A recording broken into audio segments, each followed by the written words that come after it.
త్రిదశ rice అన్నింటికీ దగ్గరగా మీ మనసుకి మరింత దగ్గరగా త్రిదశ రైస్ వేర్ లైఫ్ షైన్స్. మరో భారీ మోసం టీటీడీలో జరిగిన భారీ మోసానికి సంబంధించిన బ్రేకింగ్ న్యూస్ చూస్తున్నాం. తిరుమల తిరుపతి దేవస్థానం బోర్డులో మరో భారీ మోసం వెలుగు చూసింది. శ్రీవారి దర్శనానికి వచ్చే అతిథుల కోసం ఉపయోగించే పట్టు వస్త్రాల్లో మోసం జరిగినట్టు తెలుస్తోంది. కాంట్రాక్టర్ పట్టు పేరుతో పాలిస్టర్ సరఫరా చేసినట్లు గుర్తించారు. 2014 నుంచి 2015 వరకు పట్టు పేరుతో పాలిస్టర్ శాలువాలు సరఫరా చేసింది విఆర్ఎస్ ఎక్స్పోర్ట్స్. విజిలెన్స్ తనిఖీల్లో ఈ విషయం వెలుగు చూసింది. దీంతో ఏసీబీ విచారణ కోరుతూ పాలక మండలి తీర్మానం చేసింది. మొత్తం 54 కోట్ల విలువైన శాలువాలు కొనుగోలు చేసినట్లు టీటీడీ గుర్తించింది. సిల్క్ బోర్డు నాణ్యతా పరీక్షలో ఇది పాలిస్టర్ అని తేలడంతో ఇప్పుడు విచారణ జరగనుంది.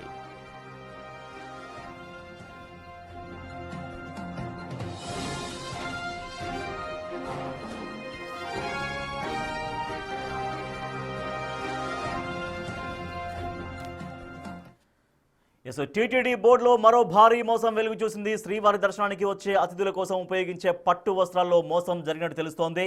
కాంట్రాక్టర్ పట్టు పేరుతో పాలిస్టర్ సరఫరా చేసినట్టుగా గుర్తించారు. మరింత సమాచారాన్ని మా ప్రతినిధి దామోదర్ అందిస్తారు. దామోదర్, పట్టు పేరుతో పాలిస్టర్ సరఫరా చేసినట్టుగా ఎట్లా గుర్తించారు? సో ఇది ఎప్పటిదాకా, అంటే ఎన్ని కోట్ల వరకు ఇట్లా మోసం జరిగినట్టుగా అధికారులు అంచనా వేస్తున్నారు? రాజేష్, తిరుమల శ్రీవారి దర్శనానికి వచ్చే భక్తులకు ఏదైతే ఆశీర్వాదం విఐపీల దర్శన కోట కింద ఆశీర్వాదం టికెట్ తీసుకున్న వారికి రంగనాయక మండపంలో ఆశీర్వాదం చేసిన తర్వాత శాల్వా కప్పుతారు. అదేవిధంగా టీటీడీ తిరుమలకు వచ్చే విశిష్ట అతిథులకు కూడా శాల్వాలు కప్పడం ఆనవాయితీ. ఈ రకంగా పెద్ద ఎత్తున టీటీడీ పట్టు శాల్వాలను కొనుగోలు చేస్తుంది. 2015 నుంచి 25 వరకు ఇప్పటి వరకు సుమారు 54 కోట్ల రూపాయల విలువైన పట్టు శాల్వాలను VRS Nagari export and import కంపెనీకి సంబంధించిన విఆర్ఎస్ కు సంబంధించిన నగరికి చెందిన ఒక ట్రేడర్ సరఫరా చేశాడు. అయితే ఇవి పట్టు శాల్వాలు కాదు, కేవలం పాలిస్టర్ శాల్వాలని కూడా గుర్తించడం విజిలెన్స్ విచారణలో బయటపడింది. దీనికి సంబంధించి ఈ శాల్వాలను ధర్మవరంలోనే నాణ్యత ల్యాబ్ కు, అదేవిధంగా central silk board Mysore lab కు, అదేవిధంగా కంచికి 3 చోట్ల పంపించారు. అయితే ఏదైతే అటు మైసూరు ల్యాబ్ తో పాటు ఏదైతే ధర్మవరం ల్యాబ్ ఇది పాలిస్టర్ గా తేల్చి చెప్పడంతో కంచిలో మాత్రము నగరికి చెందిన విఆర్ఎస్ కంపెనీ వారు మ్యాన్పులేటెడ్ చేసుకుని అది కంచి నుంచి మాత్రం అక్కడ పట్టు అని రిపోర్ట్ వచ్చినట్టు సమాచారం. అయితే 3 చోట్లకు పంపగా 2 చోట్ల అది పాలిస్టర్ అని తేలడంతో పాటు సెంట్రల్ సిల్క్ బోర్డు ఉన్నతాధికారులు కూడా తిరుమలకు వచ్చారు. ఈ నాణ్యతా పరీక్ష విషయం వారు ప్రశ్నించారు. ముఖ్యంగా ఏదైతే టెండర్లో కోట్ చేసిన 1400 రూపాయలకు సరఫరా చేయడం, నాణ్యమైన పట్టు శాల్వాను సరఫరా చేయడం అని కష్టమని వాళ్ళు తేల్చి చెప్పారు.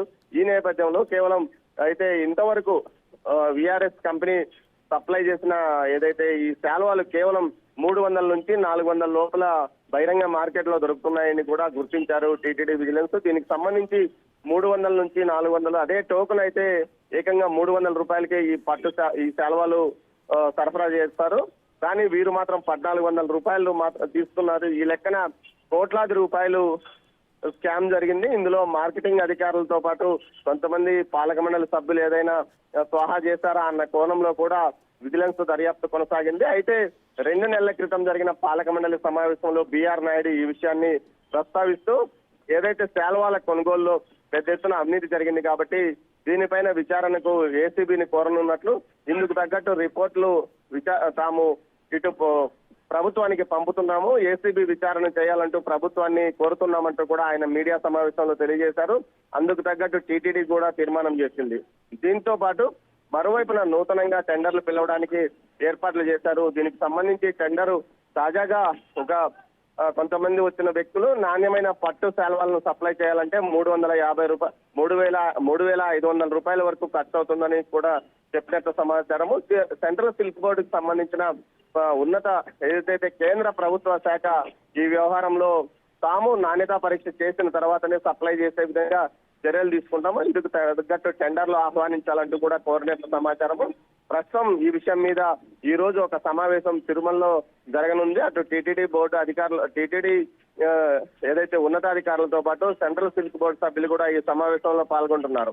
మొత్తం మీద గత 5 సంవత్సరాల పాటు 54 కోట్ల రూపాయలు విలువైన శాల్వాలు సరఫరా చేశారంటే కేవలం అందులో 20-30% మాత్రమే వ్యయమైంటుంది. మిగతా డబ్బులు మొత్తం అటు విఆర్ఎస్ కంపెనీతో పాటు ఇటు ఏదైతే మార్కెటింగ్ అధికారులు సహా చేశారని చెప్తున్నారు. మొత్తం మీద ఇందుకు లోపాయికారిగా సహకరించిన అధికారులు ఎవరు అన్న కోణంలో కూడా విజిలెన్స్ దర్యాప్తు కొనసాగుతుంది. మరోవైపు ఏదైతే కూటమి ప్రభుత్వం అధికారంలోకి వచ్చిన తర్వాత వెంటనే స్టేట్ విజిలెన్స్ అండ్ ఎన్ఫోర్స్మెంట్ వివిధ రకాల అంశాలపై టీటీడీలో జరిగిన 2019 నుంచి 24 వరకు జరిగిన అవకతవకలపైన పెద్ద ఎత్తున విచారణ చేపట్టింది. ఆ విచారణలో సైతం ఇది బయటపడినట్లు సమాచారము. ఆ నివేదికను అనుసరించే తర్వాత ఏదైతే టీటీడీ విజిలెన్స్ అండ్ ఎన్ఫోర్స్మెంట్ మరోసారి విచారణ చేయడంతో అసలు వాస్తవాలు బయటపడ్డాయి. తర్వాత దీనిని ఏదైతే ఏసీబీ విచారణ చేయాలంటూ సిఫార్సు చేయడం జరిగింది. దీని తర్వాత ఏదైతే మార్కెటింగ్ ఏదైతే దినుసుల కొనుగోలులో కూడా ఇలాంటి అక్రమాల అవకతవకలు పెద్ద ఎత్తున జరిగాయి. నాసిరకమైన వస్తువులను సరఫరా చేశాయని కూడా బయటపడినట్లు సమాచారం. Rajesh, right, thank you Damodar. Tirumala Tirupati దేవస్థానం బోర్డులో మరో భారీ మోసం వెలుగు చూసింది. ఇది మోసం అనే కంటే కూడా ఒక అపచారం అని చెప్పొచ్చు. ఇప్పటికే కల్తీ నెయ్యి, కల్తీ లడ్డు, తిరుమల తిరుపతిలో లభించేటువంటి ఒక దేవుడి ప్రసాదం లడ్డూలో కల్తీ నెయ్యి అనేది ఇప్పుడు తీవ్ర వివాదం ఒక పక్కన నడుస్తోంది. దానిపైన పూర్తిగా ఎంక్వైరీ నడుస్తోంది. సో అదే ఒక పక్కన ఇప్పటికే తిరుమల తిరుపతి దేవస్థానం పైన అక్కడ కల్తీ నెయ్యి వ్యవహారం పైన తీవ్రంగా ఒక వివాదం నెలకొన్న నేపథ్యంలో ఇప్పుడు మరొక అపచారం వెలుగు చూసింది. ఇది ముమ్మాటికి అపచారమే. ఇది భారీ మోసం కాదు, మోసం కంటే మించినటువంటి అపచారం. ఎందుకంటే అక్కడికి ఎంతో భక్తి శ్రద్ధలతోటి తిరుమల తిరుపతి శ్రీవారిని దర్శించుకోవడం కోసం అందరూ వెళ్తూ ఉంటారు. ఎంతోమంది విఐపీలు వెళ్తుంటారు. ప్రోటోకాల్ దర్శనం అక్కడ రెగ్యులర్గా కల్పిస్తూ ఉంటారు. వాళ్ళకి విఐపీ బ్రేక్ దర్శనం ఇస్తుంటారు. అక్కడి నుంచి ఏ చిన్న ఇచ్చినా కూడా అక్కడ వాళ్ళు శాస్త్రోక్తంగా పూజ చేసి అటువంటి అతిథులకి వాళ్ళకు బహుకరిస్తుంటారు. శాల్వలు బహుకరిస్తుంటారు. శాల్వానే కాదు, అక్కడ ఏది వాళ్ళ చేతి నుంచి ఇచ్చినా కూడా దానికి పరమ పవిత్రంగా భావిస్తుంటారు అందరూ. సో అట్లా శాలువాలు, పట్టు శాలువాలు అని కప్పి, కానీ అది పట్టు శాలువాలు కాదు, అది పట్టు కాదు, పాలిస్టర్. విఆర్ఎస్ ఎక్స్పోర్ట్స్ అనేది పట్టు పేరుతో పాలిస్టర్ శాలువాల్ని అక్కడ సరఫరా చేసింది. గత కొద్ది సంవత్సరాలుగా అక్కడికి ఎవరు వచ్చినా కూడా ఆ శాలువాలు కప్పుతున్నారు పట్టు శాలువాలని. కానీ అది పట్టు శాలువాలు కాదు, అది పాలిస్టర్ శాలువాలుగా నిర్ధారణ అయింది. సో చాలా దారుణం ఇది. ఎందుకంటే ఎంతోమంది ముఖ్యమైనటువంటి అతిథులు వస్తుంటారు అక్కడికి. వాళ్ళు చాలా పరమ పవిత్రంగా ఆ దేవుని దర్శించుకుంటారు. ఆ దేవుడు ఇచ్చినటువంటి ప్రసాదమే సాక్షాత్తు ఆ దేవుడు ఇచ్చినటువంటి ఒక కానుకగానే, ఒక బహుమతిగానే, ఒక గౌరవంగానే అందరూ భావిస్తారు. సో ఆ శాలువాల్ని ఎంతో జాగ్రత్తగా, నిజంగా దేవుడి కానుకగానే చాలామంది భావిస్తుంటారు. దాన్ని భద్రంగా ఇంటికి తీసుకొచ్చుకుంటారు. చాలామంది అయితే దాన్ని ఫ్రేమ్ కూడా చేయించుకుంటారు. వాళ్ళ ఇంట్లో ఉన్నటువంటి ఆ దైవానికి, ఆ స్వరూపానికి ఆ శాలువా అక్కడ ఉంచి వాళ్ళు ఆ దేవుడిచ్చినటువంటి శాలువాగానే దాన్ని భావిస్తుంటారు. కానీ అటువంటి శాలువాల విషయంలో కూడా ఇంత స్కామ్ అంటే దీన్ని ఏమనాలో కూడా అర్థం కానటువంటి పరిస్థితి. సుమారుగా 54 కోట్ల రూపాయల విలువైనటువంటి ఈ స్కామ్ జరిగింది తిరుమల తిరుపతి దేవస్థానం బోర్డులో. సో ఇప్పటికే తిరుమల తిరుపతి లడ్డు అనేది ఎంతో పరమ పవిత్రంగా భావిస్తుంటాం. సో అటువంటి లడ్డూలోనే కల్తీ నెయ్యి వాడడం జరిగింది అనేదే నిజంగా ప్రతి ఒక్క భక్తుడి మనోభావాల్ని పూర్తిగా దెబ్బతీసినటువంటి పరిస్థితి. కానీ అంతగా దేవుడే చూసుకుంటాడు లేనటువంటి ఒక దూరంలో మళ్ళీ తిరుపతికి భక్తులు వెళ్తూనే ఉన్నారు, శ్రీవారిని దర్శించుకుంటూనే ఉన్నారు, అక్కడ ప్రసాదం స్వీకరిస్తూనే ఉన్నారు. సో అట్లా కల్తీ నెయ్యి, లడ్డు విషయంలోనే, కల్తీ నెయ్యి విషయంలోనే చాలా దారుణం జరిగింది. అది వాళ్ళని ఖచ్చితంగా ఆ దేవుడే శిక్షిస్తాడు, వాళ్ళని ఖచ్చితంగా భగవంతుడే శిక్షిస్తాడని భక్తులు భావిస్తూ మళ్ళీ తిరుపతికి వెళ్తూనే ఉన్నారు, శ్రీవారిని దర్శించుకుంటూనే ఉన్నారు, ప్రసాదం తీసుకుంటూనే ఉన్నారు. సో అదే ఒక పక్క వివాదం నడుస్తుంది, దర్యాప్తు నడుస్తుంటే శాలువాల విషయంలో, శాలువాలు అనేది ఎంతోమంది అతిథులు వస్తుంటారు, ఆ దేవుణ్ణి దర్శించుకుంటారు. అక్కడ వాళ్ళు శాస్త్రోక్తంగా వాళ్ళకి స్వాగతం పలికి పూజలు చేసి దేవుడి కానుక రూపంలో ఒక గౌరవార్థకంగా వాళ్ళకు ఆ శాలువాలు వాళ్ళ కప్పి గౌరవిస్తూ ఉంటారు. సో నిజంగా దేవుడే వాళ్ళకి ఆ కానుక ఇచ్చాడని అందరూ భావిస్తుంటారు. ఆ శాలువాల్ని చాలా పరమ పవిత్రంగా భావిస్తారు, ఇళ్లలకు తీసుకొచ్చుకుంటారు. ఆ దేవుడి దగ్గర దాన్ని ఉంచి దేవుడిని ఎంత పరమ పవిత్రంగా పూజిస్తారో ఆ శాలువాలకు కూడా అంత గౌరవం, అంత పూజలు దక్కుతూ ఉంటాయి వాళ్ళ ఇళ్లలో. అటువంటి శాలువాలు అది పట్టు శాలువాలు కాదు, అది పాలిస్టర్ శాలువాలని ఇప్పుడు ఆ మోసం బయటకు వచ్చినటువంటి పరిస్థితి.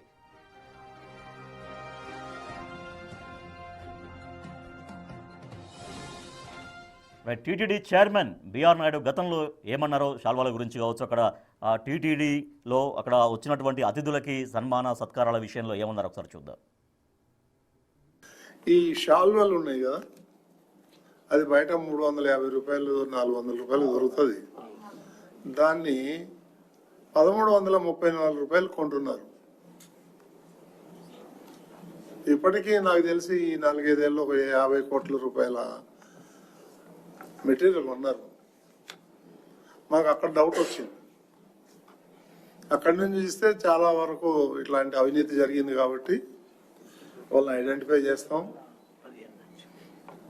ఏసీబీ చూసుకుంటుంది.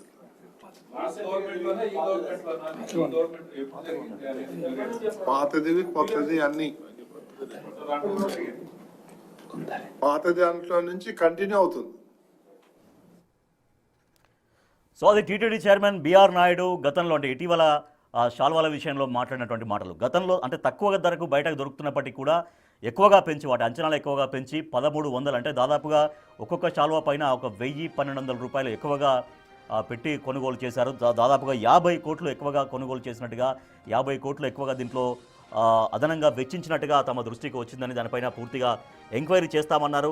సో అన్నట్టుగానే అసలు శాల్వాలు నిజంగా పట్టు శాల్వాలైనా కాదన్నటువంటి ఎంక్వైరీ చేశారు. సిల్క్ బోర్డు చేసినటువంటి పరీక్షల్లో నాణ్యత పరీక్షల్లో ఈ భారీ మోసం బయటపడింది.